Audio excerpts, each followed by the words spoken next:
The question is, it is deciding in advance what to do and how to do. It is one of the basic managerial function. It requires that before doing something, the manager must formulate an idea of how to work on a particular task. This function is closely connected with creativity and innovations. It seeks to bridge the gap between where we are and where we want to go, and is performed at all levels of management. In spite of this, the function of management referred above has number of limitations. Explain any two such limitations. तो सबसे पहले तो हम ये बताएंगे कि यहाँ पे कौन से फंक्शन ऑफ मैनेजमेंट की बात की जा रही है. तो आपने जैसा देखा है कि स्टार्टिंग के लाइन में गिवन है कि ये कौन सा फंक्शन आप आइडेंटिफाई कर सकते हो. क्या गिवन है क्वेश्चन में कि it is deciding in advance कि हमें क्या करना है और कैसे करना है. राइट. तो हम कौन से फंक्शन में ये चीज डिसाइड करते हैं कि हमें क्या करना है और कैसे करना है. ये हम करते हैं प्लानिंग के फंक्शन में. राइट. प्लानिंग में हम ये चीज डिसाइड करते हैं कि हमें क्या करना है और कैसे करना है. तो यहाँ पे जिस फंक्शन की बात की जा रही है वो है आपका प्लानिंग का. अब हमें प्लानिंग के दो लिमिटेशंस को बताने हैं. आपने बुक में 4-5 लिमिटेशंस पढ़ी है. आप उनमें से कोई भी दो लिमिटेशंस जो आपको याद हो, आपको इजी लगे, आप वो एक्सप्लेन कर सकते हो. ठीक है. अगर हम बात करें प्लानिंग के दो लिमिटेशंस की, तो सबसे पहला लिमिटेशन है प्लानिंग का कि प्लानिंग जो है it reduces the creativity.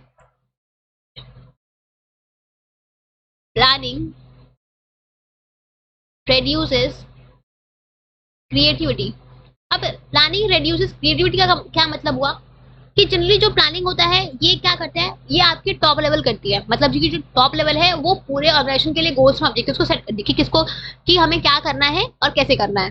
Right. और बाकी जो मेंबर्स है उनको वो प्लान को फॉलो करना होता है. टॉप लेवल ने प्लान बनाया कि हमें ये गोल है हमारा, हमें इसे ऐसे अचीव करना है, तो बाकी के लोग उसको फॉलो करना होता है. Right.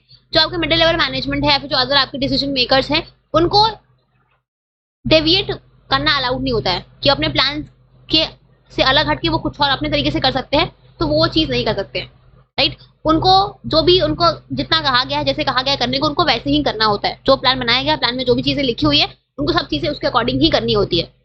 They are not allowed to deviate from the plan.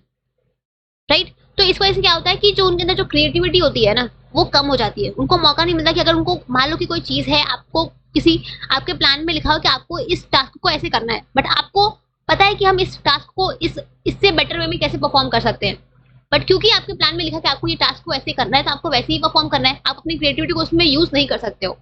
Right. तो ये क्या करता है, जो प्लानिंग है वो आपकी क्रिएटिविटी को रिस्ट्रिक्ट कर देता है, रिड्यूस कर देता है. ठीक है. जो आपके बाकी के लेवल्स पे जो लोग काम कर रहे हैं उनको मौका नहीं मिलता है कि वो अपने क्रिएटिविटी को, अपने स्किल्स को वो शो कर पाए. राइट. तो basically most of the time क्या होता है कि जो भी आपके प्लान्स बनते हैं वो टॉप लेवल ने बनाए और बाकी को उनको फॉलो करना होता है बिना कुछ पूछे, बिना कुछ अपने सजेशंस या इनिशिएटिव्स को लिए. राइट. तो प्लानिंग क्या करती है, planning reduces the creativity of the people because उनको वही करना होता है जो उनको बोला गया है. राइट. तो ये होता है आपका प्लानिंग का पहला लिमिटेशन. दूसरा है planning involves huge cost. Planning involves huge cost. Planning involves huge cost मतलब कि प्लानिंग जो है उसमें जब भी हम प्लान्स बनाते हैं तो बहुत सारा कॉस्ट उसमें इनकर होता है प्लान्स को बनाने के लिए. राइट.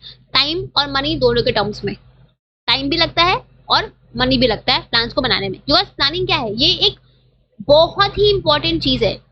एक ऐसा फंक्शन है जिसके बेसिस पे हम अपने बाकी के फंक्शंस परफॉर्म करते हैं. राइट. हम जो भी गोल्स और ऑब्जेक्टिव्स को सेट करते हैं, हम जो भी वेज एंड मीन्स को आइडेंटिफाई करते हैं, हम उसके बेसिस पे अपने सारे फंक्शन को परफॉर्म करते हैं. तो अगर एक भी गड़बड़ हुई हमारे प्लानिंग में या कुछ भी मिस्टेक्स हुए या कुछ भी गलत डिसीजंस हुए तो ये हमारे लिए भारी नुकसान के लिए हो सकते हैं. राइट.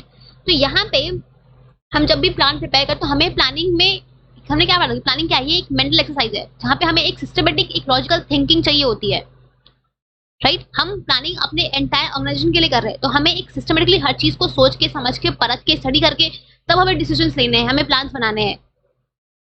राइट. तो हमें साइंटिफिक कैलकुलेशंस के फैक्ट्स एंड फिगर्स को असरटेन करना होता है, तब हमें प्लान्स बनाना. हमें हर एक चीज को पढ़ना समझना होता है, हर एक फैक्टर को, हर एक चीज को समझना होता है, तब जाके हम प्लान्स को बनाते हैं.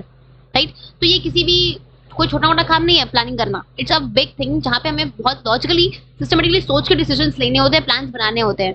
तो इसमें बहुत सारा, तो कोई नॉर्मल इंसान नहीं कर सकता है जिसके पास उस तरह की नॉलेज है, स्किल्स है, उतनी इंटेलेक्ट है वही इंसान इस प्लानिंग के एक्टिविटी को परफॉर्म कर सकता है, राइट। तो प्लानिंग में हमें बोर्ड मीटिंग्स करनी होती है तो उसका कॉस्ट आएगा। तो बहुत सारी ऐसी कॉस्ट होते हैं, प्रोफेशनल एक्सपर्ट्स हायर करते हैं, कुछ प्रिलिमिनरी इन्वेस्टिगेशंस करते हैं, तो उन सब के कॉस्ट कुछ ना कुछ तो कॉस्ट आएंगे ना, राइट। तो प्लानिंग में कॉस्ट इन्वॉल्व होता है। वैसे तो नहीं हमने प्लानिंग करी तो हमने उस प्लानिंग को हमने प्लान बनाए और उस प्लान को बेच के हमें पैसे मिल जाएंगे, ऐसा तो नहीं है, राइट। हमें प्लानिंग करी तो उस प्लान जब तक हमें इम्प्लीमेंट नहीं करेंगे तब तक तो हमें कुछ फायदा नहीं होगा उस प्लान बनाने का, राइट। तो प्लानिंग में बहुत सारा कॉस्ट इन्वॉल्व होता है, ठीक है। तो प्लानिंग को ये भी एक लिमिटेशन है प्लानिंग की, प्लानिंग में हमें बहुत सारे कॉस्ट को इनकर करना होता है, ठीक है। तो ये आपके दो लिमिटेशन है जो मैंने आपको बताए हैं। आप और भी जो आपको सही लगे, आपको याद हो, आप वो लिख सकते हो, कोई दिक्कत नहीं है, ठीक है।